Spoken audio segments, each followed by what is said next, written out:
Now, typically I don't buy new fragrances when they're just released. I like to spend time with them, get like samples, decants, put them on my skin and see how they progress in different situations, different temperatures, things of that nature. But this stuff was good. This is everything you need to know about Grain De Poudre in 7 post points.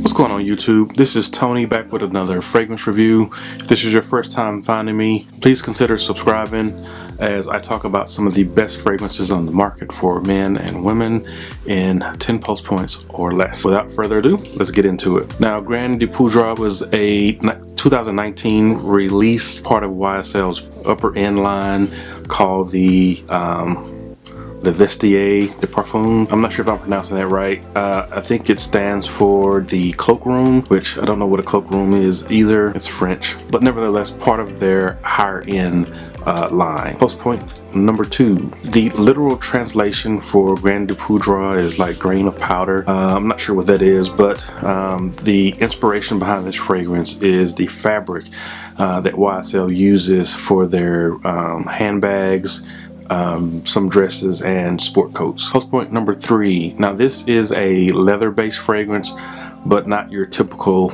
leather based fragrance. And what I mean by that is this one is counterbalanced with fresher, lighter notes really well. If you're used to leather based scents like Tuscan Leather, C by Clive Christian, even some of the old Coach Leatherwear 1, 2, and 3. If you're used to that type of leather-based scent, this one's not this. This is really smooth, laid back, like I say, counterbalanced with other notes. So if you were to compare this in style or approach, I would go with something like a Dior Homme, where the leather is smooth and kind of in the background, just not nearly as powdery as that scent. Post point number 4. This features one of my absolute favorite notes in all the fragrances, violet leaf. Now, violet leaf can be a game changer for a fragrance in a bad way if it's too strong.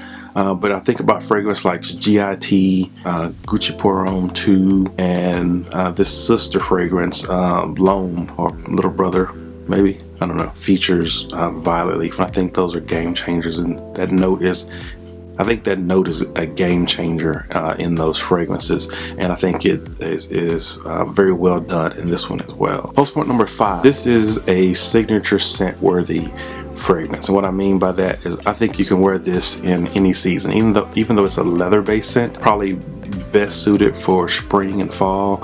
I think you can actually wear this in the winter time. I think the performance is good enough on that, and I think if you don't go crazy with the sprays, it's something that will be good in the summertime as too. Now this starts out with a balmy like quality. I wouldn't call it fresh, I wouldn't call it citrusy. It comes off balmy up top and not too in your face. There is some pepper in this that you will have to kind of watch out for in the summertime, but that pepper doesn't last, and thus I think you can actually wear this even in the summertime. Post point number 6, the price point. Now this is a 2009 release.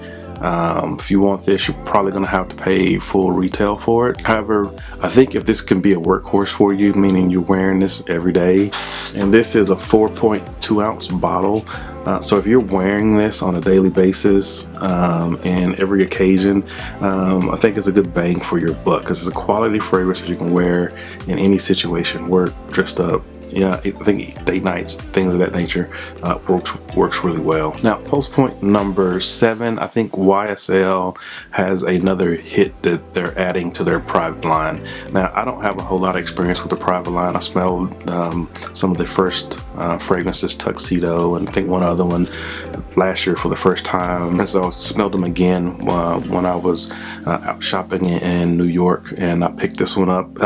The fragrance line itself, I was very impressed with. A lot of good offerings. I don't remember disliking any of them. Not all of them were bottle worthy, but still pleasant, nice fragrances.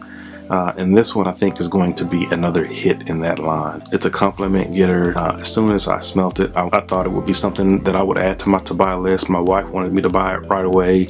I've wore this to work several times and gotten some good feedback even at work with this one. So this is definitely a crowd pleaser, and I think, like I said, I think it's going to be another hit for the YSL private line. Well, that's all I have for this one. If you smell this one, let me know what you think about it and how does it rank amongst the others in the private line. Let me know down in the comments, and I will see you guys in the next video. Peace.